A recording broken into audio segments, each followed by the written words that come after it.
Let me paint you a picture.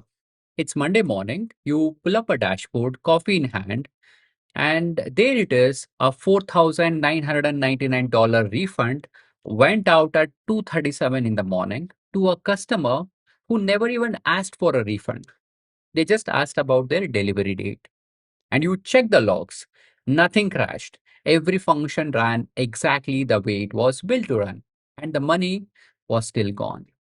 If you are building the agent or you are even thinking about building one, I want to talk about why this happens. Because this is not a bug, this is a default behavior of almost every agent system shipping right now. And once you see it, you start seeing it everywhere. Let me start with a feeling first before we touch any code over here. Imagine you're a new manager, and first week on the job, you've got this brilliant new intern. He's fast, articulate, reads everything that you send him in next 30 seconds itself, writes back better email than you would do. You honestly kind of love the guy for the way that the work is happening. Now I've got a quick question for you. On the day one itself, would you hand him your company credit card? Would you actually let him send the emails to the client without you actually reading them? Would you let him file the expense report directly into the accounting software? Would you actually do that on the day one itself? Now, of course not, because it's not because he's bad at his job, it's because he doesn't have the context yet. He doesn't know the policies, he doesn't know which clients are sensitive. He's great at drafting things, but he's not great at deciding whether the thing that he just started the draft should it actually go out or not. Now, this is exactly what a language model is inside your agent system. But here is what most teams would do. They take the model, they wire it straight into the tool, and they hit go. The model will say that as I need to call the tool, the executor would simply go ahead and call the tool, and there's nothing in between. There's no review, there's no filter. That means it is as same as on the day one, handing your credit card in hand to your intern itself. So that's the key challenge and the key problem that I see everywhere, guys. So here is the key shift that I want you to make. And if you remember nothing else from this video, I want you to just remember this line. A tool call is a proposal, not a permission. The model proposes, but your system is the one that will decide. Now, I want you to say that again in your head. The model proposes, your system decides. Now, everything that we will talk away about today, especially the downstream steps, it's actually dependent on this key concept.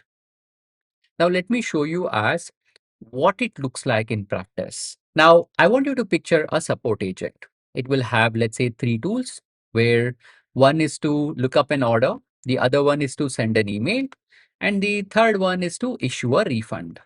Now, in that scenario, let's say the customer would go ahead and say as, okay, I'm very angry. So I want my money back right now because I have never seen you giving me update and I'm never gonna buy you again. Now, what happens over here is, let's say the model reads this input. It sees the frustration. It sees the word that I want the money back. So it has been fine tuned on the helpful behavior. So what it will say, it will go ahead and produce the tool call that say as refund customer. And it will look into the customer ID and it will pass the customer ID as C88142 and it will mention the amount as $4,999. The executor will pick it up because the function signature matches. Types would check out, so it would go ahead and run the tool and the money is just gone. So in this scenario, okay, let me walk you through as what has actually happened because it's not just a single mistake, it's the pile of mistake. First and foremost, the order was actually just $900. The order amount was just $900. And amount was never in that conversation. The model simply went ahead and sampled it. And the refund amount was 5,000 and nobody validated it. The customer, even he did not confirm that he is the account holder, like nothing was checked. Let's say your company has a rule that, let's say, refund over $5,000 need a manager. Now that rule will maybe lives in your Confluence page or in your SharePoint page, but it's not lying on your code. Nowhere in your logs there is a record that this was an AI action versus a human action. Let's say if your finance team opens it up next week and it just looks like any other transaction. Now, when that happens, and the worst part over here, guys, the amount that is 4,999. So that's the amount that the model had actually made it up. So it just did some pattern match from somewhere. Now, every one of these things that have happened right now is actually preventable, and none of them are actually fixed by a better prompt. Now, we'll have a same angry customer, same email, same tool call. Now, what happens with the validator in the path? Now, this time, let's say before the call hits the refund tool, it passes through something, a small piece of code in between where it will call as a validator. So think of it like let's say if your model is your intern, the LLM model like an intern who is drafting the refund, the validator is like the manager who is sitting two desks over saying that, wait, let me look at that before you actually hit send. So the validator will ask three questions and always the same three question. So first question is this even a valid call? It means right type, right fields, amount is a positive number, customer ID looks like one of ours. So we want to check the shape. Two, does this make sense right now? The order was $900. The refund is $4,999. Now that doesn't add up. So context check has failed. Three, even if the number worked, is this allowed? Because policy says that manager approval above $500. So policy check failed. So as an outcome of this, okay, what the validator returns right now. Now what happens? See, the validator doesn't just crash. So what it does over here is it returns a little decision object called status, which says as needs review. It returns as needs review. Reason, the amount exceeds the order total, so escalated to the approval queue. Now that decision goes back to the agent.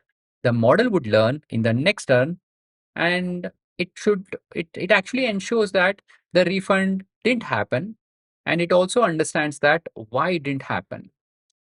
Now, as an outcome of this, it can now write back something honest to the customer saying as, I've escalated to our team, a manager will review it within the hour. So in such scenario, the response looks human, honest, and in control.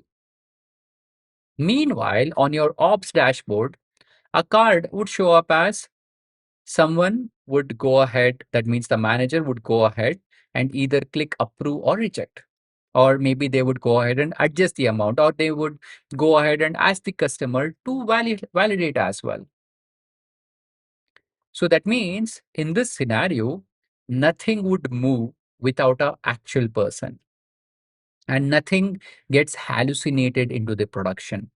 And your model, it's still doing its job. But right now, with this validator in place, it is now doing its job inside the guardrail, not outside the guardrail. Now, let me zoom out, guys, between your model and your tools. So what you have just did is you have put the validator. Let's say this is my model and this is your tool. In between, you will have something called as a validator. Okay. Now, every agent that actually touches the real things, could be the real API, should have one validator. So the validator runs three check, and I'll give you an everyday analogy for each of them so that you understand what is happening. Check one is shape.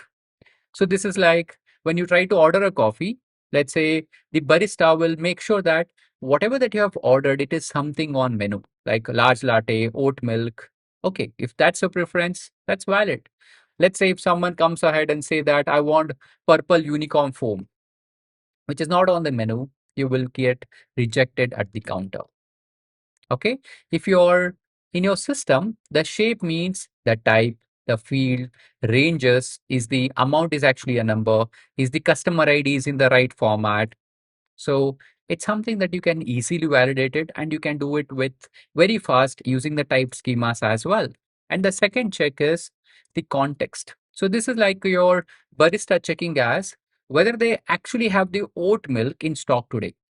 So your order is valid, the menu would allow it, but right now in this state of world, maybe can we afford it or can I do it?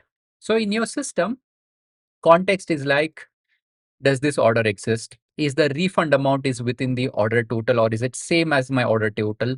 Is the customer is flagged? Is my inventory system is in maintenance mode?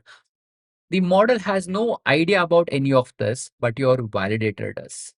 And check number three, policy. That means this is a rule that is posted behind the counter. Maybe we have a rule that the company has a rule that no custom drinks after 10 p.m. Now, it's not about whether the order is being valid or it's not about the ingredients being available. It's about the business rule that is non-negotiable. In your system, the policy is your spend caps, the approval threshold, the fact that outbound email can only go to verified domain, the fact that maybe VIP customers get some manual review. These are deterministic, auditable, and does not change with the model temperature. So this is what we call it as the three checks from the validator standpoint. So every tool call sorts into one of these three buckets. Allow means go ahead, do the thing. Block means it's not going to happen. Here is why. Defer means a human needs to look at this first. That's it. We're going to have three check, three outcome. It's not so complicated, guys. Now, where does this pays off for us? See, three places where this pattern pays for itself the week when you actually ship this into the production. First is in the refund. Second is in your outbound email, and the third is your ticket escalation. The money, reputation, and team sanity. Any system that touches those without a validator is one unlucky prompt away from an incident that is about to happen. Okay, so think of it in the same way. If I want to give you the same illustration, so check, is it allowed? Is it on the menu? Is it in shop? Is it in stock? And is it allowed to order now? Just like the same way, we're going to check the same shape, context, and policy, especially for the things that we are working, which are important for your real time. All right, guys. So here's the shift that I want you to have. Stop thinking of your agent as a system that executes what the model says. Start thinking of it as a system that evaluates what your model proposes. The model is not your employee. Like think of it like a freelancer who is just submitting the work orders. You review every work order. Most of them could be fine, but you have to approve them fast if it is fine. Some of them are off, you have to reject them. Maybe some need a second pair of eyes, send them up to a review. That's how the real life businesses would work with the agentic AI system. And that's how you have to implement as well. Now, what quickly happens over the next few months? Well, when you build this way, three things would happen quietly over the months. Your incident rate would drop. Hallucinated argument can't reach your tools anymore. They hit the validator and they stop there. Your audit story gets real. Every action in your system has a proposal, has a decision, and has a reasoning. And legal and compliance will stop being nervous about what exactly that you're building. You are free to ship right now. And last one is my favorite. Your validator logs becomes gold. So every blocked call is a labeled example of what not to do. And it is best for fine tuning your model itself using the data that you will collect. So the one sentence from all of this is this: tool calls are proposal, Execution is a permission. Never collapse them. If you are building the agent that touches money, customer data, or anything that matters, a validation layer is not a nice to have feature. It's as fundamental as input sanitization to a web form. You don't want to ship a web app without it. So don't ship an agent without this as well. So if you want to go deeper, the validator architecture, the approval queue design, how to encode the policy cleanly, how to write evals for tool safety, that's what we cover in our Agentic AI Enterprise Mastery Bootcamp at Manifold AI Learning. The link is in the description. And if this landed for you, the best thing that you can do is send it to one engineer on your team who's building an agent right now. Now, that's how we get those patterns into more code bases. I'm Nachiketh. This is Manifold AI Learning. I'll see you on the next one.